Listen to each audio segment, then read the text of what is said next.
Hello दोस्तों, आज की इस वीडियो में हम लोग क्लास 12th मैथ चैप्टर 3 आव्यूह मैट्रिक्स के सभी इंपॉर्टेंट फार्मूला को इस वीडियो में देखेंगे, जो कि बहुत ही इंपॉर्टेंट है। तो चलिए शुरू करते हैं। सबसे पहला फार्मूला आपका है आव्यूह की कोटि क्या होती है।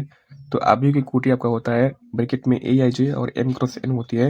एग्जाम्पल में आपका है यक्स, और इसमें आव्यूह में है। तो देखिए इसमें टोटल इसमें 2 रो है, इसलिए यहाँ पे 2 लिखा है, और इसमें टोटल चार चार इसमें कॉलम है, इसलिए यहाँ पे 4 लिखा हुआ है। यानी ये 2 क्रॉस 4 का ये कोटि है इसका, इस आव्यूह का। और अगला देखिए इसमें कितना, इसमें 3 रो है और इसमें 2 कॉलम है, इसलिए ये 3 क्रॉस 2 का ये कोटि का ये आव्यूह है। अगला आपका है आव्यूह के प्रकार कितने होती है। तो स्तंभ आव्यूह होता है कॉलम मैट्रिक्स। वो आव्यूह जिसमें केवल एक स्तंभ होता है उसे हम कॉलम मैट्रिक्स कहते हैं। मतलब इसमें केवल एक स्तंभ, मतलब ये खड़ा है, इसमें एक स्तंभ है, इसलिए इसको हम कॉलम मैट्रिक्स स्तंभ आव्यूह कहेंगे। इसलिए इसका देखिए इसमें कितने रो है, एक रो हो गया, ये एक रो हो गया, ये भी एक रो हो गया, ये भी एक रो हो गया, यानी 4 इसमें पंक्ति है और इसमें एक स्तंभ है, ये खड़ा एक स्तंभ है, इसलिए इसका जो कोटि होगा वो 4 क्रॉस 1 होगा। व्यापक रूप से इसको लिखेंगे तो ए बराबर ब्रैकेट में ए आई जे और एम क्रॉस 1, मतलब इसका जो स्तंभ है वो 1 है। आगे अगला देखिए यहाँ पे पंक्ति आव्यूह क्या होता है, रो मैट्रिक्स क्या होता है।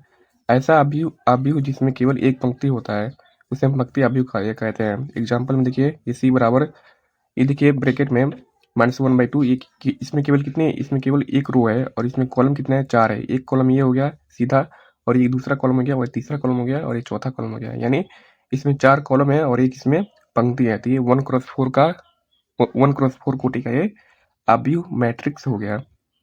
व्यापक रूप से इसको लिखेंगे तो सी बराबर, इसमें सी आएगा और सी आई जे, और ये 1 क्रॉस n, मतलब इसमें जो रो है वो 1 है, 1 क्रॉस n का कोटि का ये पंक्ति आव्यूह है। अगला आपका है वर्ग आव्यूह स्क्वायर मैट्रिक्स क्या होता है।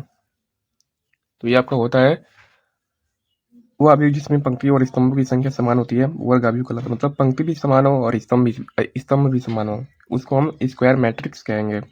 एग्जाम्पल में देखिए इसमें केवल, इसमें एक रो ये है, एक रो ये है और एक रो ये है, तो इसमें टोटल 3 रो है और कॉलम कितने हैं, तो एक कॉलम ये है और एक कॉलम ये है और एक कॉलम ये है, मतलब इसमें 3 कॉलम भी हैं। तो 3 क्रॉस 3 कोटि का ये आव्यूह हो गया। यम बराबर है, मतलब कॉलम की संख्या और रो की संख्या दोनों बराबर है, इसलिए इसको हम स्क्वायर मैट्रिक्स कहेंगे। अगला का है विकर्ण आव्यूह डायगोनल मैट्रिक्स है। इसका डिफिनेशन आपका देख लीजिए यहाँ पे।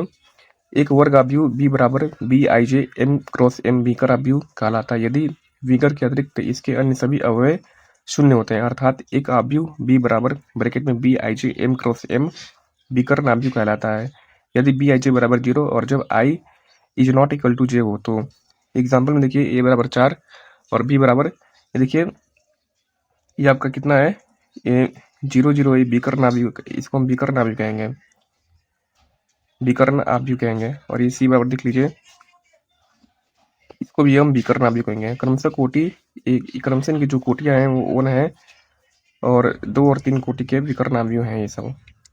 अगला आपका है अदिश आव्यूह स्केलर मैट्रिक्स। तो इसका डेफिनेशन आपका है वो आव्यूह जिसके विकर्ण के अवयव समान होते हैं अदिश आव्यूह कहलाता है। इसका एग्जाम्पल देखिए, जिसके विकर्ण के अवयव समान, मतलब जो विकर्ण में यहाँ पे रहेगा वो सब सेम ही रहेगा। तो यहाँ पे देखिए सी बराबर √3 ये सब सेम है, मतलब ये विकर्ण आव्यूह है और बाकी सब 0 है। अगला आपका है तत्समक आव्यूह आइडेंटिटी मैट्रिक्स क्या होता है। तो इसका डिफिनेशन आपका है वो आव्यूह जिसके विकर्ण के अवयव एक होते हैं तत्समक आव्यूह कहलाता है। मतलब जो विकर्ण के, इसमें जो विकर्ण है इसका वैल्यू 1 होगा, तो उसको हम तत्समक आव्यूह कहेंगे, आइडेंटिटी मैट्रिक्स कहेंगे। यहाँ पे देख लीजिए ये विकर्ण में 1 1 है, मतलब ये आइडेंटिटी मैट्रिक्स है आपका। अगला आपका है शून्य आव्यूह जीरो मैट्रिक्स।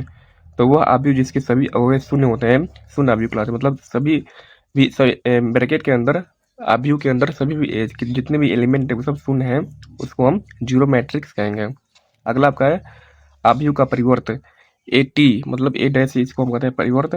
तो देखिए एग्जाम्पल में यदि ए बराबर दिया है, इसमें देखिए 2 रो है और 3 इसमें कॉलम है, यदि इसको हम अगर परिवर्तन निकालना चाहेंगे तो इसको हम पलट देंगे, यानी जो आपका जो पंक्ति जो कॉलम है वो रो बन जाएगा। तो देखिए एक कॉलम है 3 √2, ये रो बन गया आपका 3√2, और ये आपका कॉलम है 4-6 है, तो ये रो बन गया 4-6 है। ये आपका कॉलम है 8-1, तो रो बन गया आपका 8-1।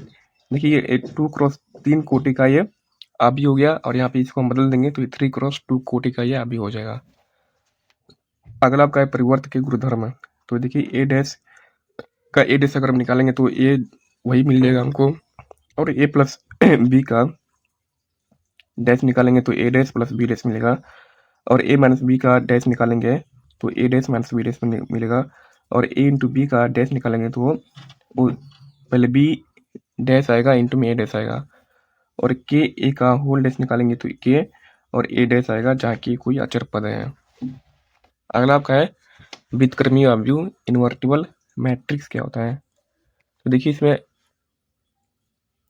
ऐसा आव्यूह जिसके प्रतिलोम आव्यूह का अस्तित्व होता है उसको हम होना चाहिए इसी शर्त है, और यदि ए बी बराबर बी ए बराबर आई है तो ए और बी के एक दूसरे के प्रतिलोम आव्यूह हैं, अर्थात ए इनवर्स बराबर बी तथा बी इनवर्स बराबर ए होना चाहिए। तीसरा आपका केवल वर्ग आव्यूह एक ही प्रतिलोम विद्यमान हो सकता है, सभी आयताकार आव्यूह का नहीं, क्योंकि वर्ग आव्यूह में ही ए बी बराबर बी ए हो सकता है। चौथा आपका वर्ग आव्यूह का व्युत्क्रम आव्यूह यदि उसका अस्तित्व है अद्वितीय होता है तो ए बी का inverse b inverse into a inverse होना चाहिए। तो ये आपका चैप्टर 3 के जितने भी इम्पोर्टेंट फार्मूला है या कॉन्सेप्ट है वो आप लोग को समझ में आ गया होगा।